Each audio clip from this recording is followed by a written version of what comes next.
Le 15 de France qui défie l'Italie pour une place en quart de finale, le bilan football des clubs français en Coupe d'Europe ce jeudi, ou encore la déroute de l'Asvel et les débuts de Monaco en Euroleague de basket, c'est le menu de la revue sport du 6 octobre. Et c'est le jour J. Nous saurons ce soir si l'équipe de France poursuivra son aventure dans sa Coupe du Monde à la maison. Les Bleus défient ce soir l'Italie dans un match plein d'enjeux au Groupama Stadium de Lyon. Après la large victoire des All Blacks 73-0 face à l'Uruguay hier, c'est officiel, ce match sera bel et bien un huitième de finale. Car le calcul est simple, l'équipe qui remporte ce match ira en quart de finale.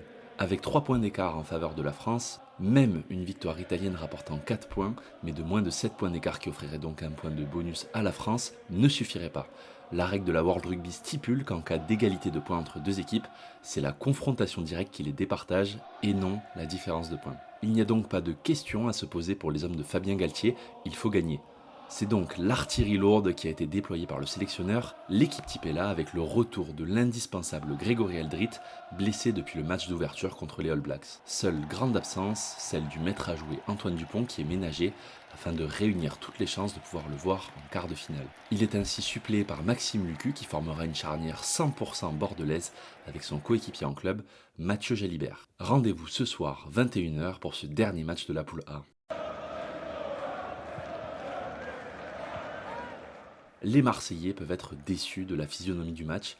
Longtemps devant au score dans ce match avec 2 buts en 1 minute dans le premier acte, les Marseillais ne seront finalement pas récompensés de leur très bon début de match. En position de marquer le but du 3-0 avant le retour au vestiaire, l'OM va accuser le coup physiquement en seconde période face à des Seagulls rugueux dans les duels. Sur un service du latéral Tariq Lemti, Pascal Gross ajuste Paul Lopez au point de pénalty pour réduire l'écart à l'heure de jeu. Très bon et généreux dans les efforts depuis le début du match, Jonathan Klaus se met à la faute et provoque ensuite un penalty juste avant le terme du match, transformé par Joao Pedro à 2 minutes de la fin du temps réglementaire. L'Olympique de Marseille perd donc 2 points sur cette cruelle fin de match et reste sur 6 matchs sans succès. Les Phocéens restent néanmoins deuxième de leur poule B avec 2 points. Retour européen réussi pour le TFC au Stadium, les Violets se sont imposés 1-0 face aux Autrichiens du LASK Linz. 14 ans après leur dernier match de Coupe d'Europe à domicile, les Toulousains ont su être efficaces pour prendre les devants en première mi-temps. Sur un ballon qui traîne dans la surface de réparation après un duel entre Dalinga et Andrade, le latéral chilien Gabriel Soiseau surgit pour convertir la première occasion franche toulousaine à la demi-heure de jeu. En seconde période, les Toulousains vont profiter de 2 énormes ratés coup sur coup de Linz pour conserver leur avantage avant de gérer leurs résultats. Le TFC est deuxième de sa poule avec 4 points et défiera pour ses 2 prochains matchs l'ogre et leader du groupe, le Liverpool FC.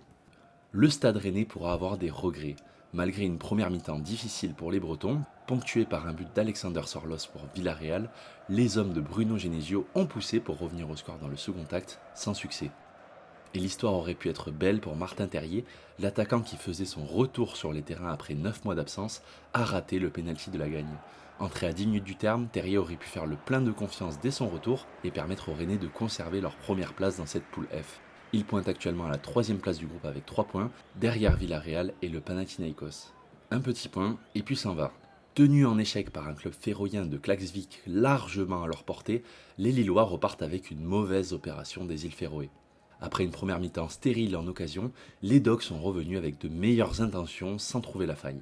Ce résultat offre la première place du groupe au Slovan Bratislava qui prend 2 points d'avance sur un LOSC qui sera leur prochain adversaire dans cette poule A. Et Lille va devoir rapidement hausser son niveau de jeu puisqu'un derby contre un RC Lens en pleine confiance les attend dimanche.